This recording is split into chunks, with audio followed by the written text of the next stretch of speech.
If everything you have is the result of using just 10% of your mind, consider for a moment what it will mean to you and your family if you can increase this percentage. Now, none of us, as a rule, has the slightest notion of the real capabilities of his mind. But believe me when I say that your mind can be compared to an undiscovered gold mine. And it makes no difference whether you're 17 or 70. Look at it this way. Your goal is in the future. Your problem is to bridge the gap which exists between where you are now and the goal you intend to reach. This is the problem. Create your own economy. It's a cool idea, isn't it? How would you like to really, truly be able to create your own economy? In other words, sit down and decide exactly what you want to earn and then go ahead and do it without killing yourself. Now, that may sound like a fantasy. It may sound like a bit of a wild dream. But do you know that there's a lot of people living that way? I've been living that way now most of my adult life. Do you know, only 1% of our population earns 96% of all the money that's being earned. It's almost absurd when you sit and take a look at it. And then if you listen to the media, it'll bury you today.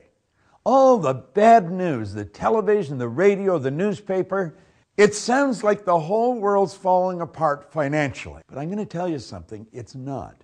Do you know that there's a few people sit down, they'll take a pen, they'll write down a figure, and then they activate their marvelous mind and they go out and they earn it. And that's what I'm suggesting you can do. In fact, our lives are mostly affected by the way we think things are, not the way they are. The way we think they are affects us most. There's a subject we don't have time to get into tonight called better thinking habits. One of the major things Shove taught me when I met him, he said, poor thinking habits keeps most people poor. Not poor working habits. Most people work hard, but they don't think hard. And Shove taught me that the mind is like a factory, a mental factory.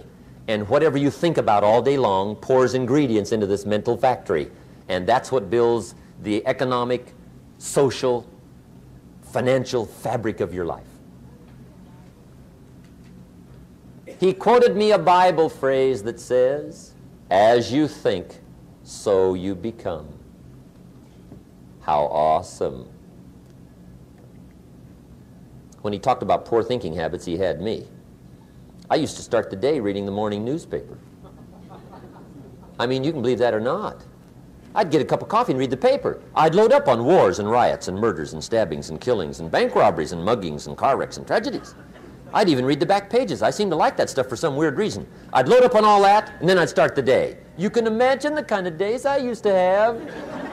You walk around on your financial knees. They call you economic peewee.